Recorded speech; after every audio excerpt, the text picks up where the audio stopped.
გაინტერესებს ეს ყველაფერი როგორ გავაკეთეთ, ვიდეოს ახლა აუცილებლად უყურებთ ბოლომდე, ყველა დეტალს ახსნი ნაბიჯ-ნაბიჯ. ერთ იმას ვიტყვი, რომ დიდი გამოცდილება კი არა, საერთოდ გამოცდილება არ მაქვს.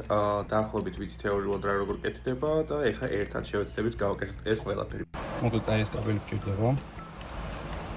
რიჩი რომ შევაერთოთ ჩვენს OBD პორტზე.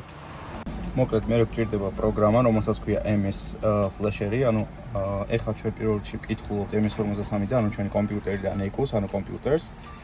ხო, იდენტიფიკაცია ყველაფერი გავიარეთ თავისთავად და ეხლა დაიწყო, ასე ვთქვათ, პროცესი, რომ ჩემი მთლიანი კომპიუტერის ფაილები ამოვიღო. მოკლედ ეს არის ჩემი კომპიუტერის ყველა ის მონაცემები, რაც კომპიუტერში არის უბრალოდ. და აი აქ უნდა მოხდეს ახლა ჩასწორებები, რომ მივიღოთ კონდენსიონერის ჩართვის დროს, ასე ვთქვათ, პატარა პოპკორნი.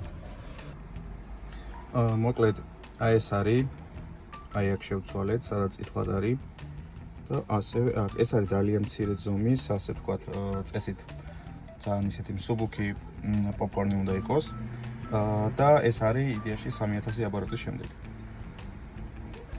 ეხლა ფაილს შევინახავ, ოღონდ ცალკე შევინახავ, არ გადავწევ ორიგინალ ფაილს შევუბრალოდ მინახავ. მოკლედ ისე Flasher-ში მოვედით. ეხლა ვირჩევ write binary. აქ მაქვს უკვე ეს ფაილი, load-ს ვუკეთებ ამ ფაილს, რაც უკვე ასე ვთქვათ პოპკორნის იდეაში მაპირო უნდა იყოს.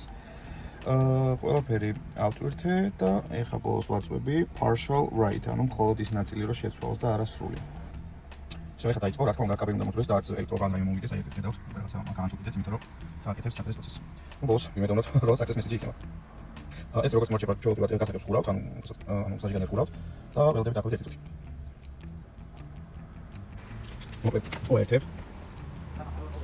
აღარ დავადოთ ამ წამი.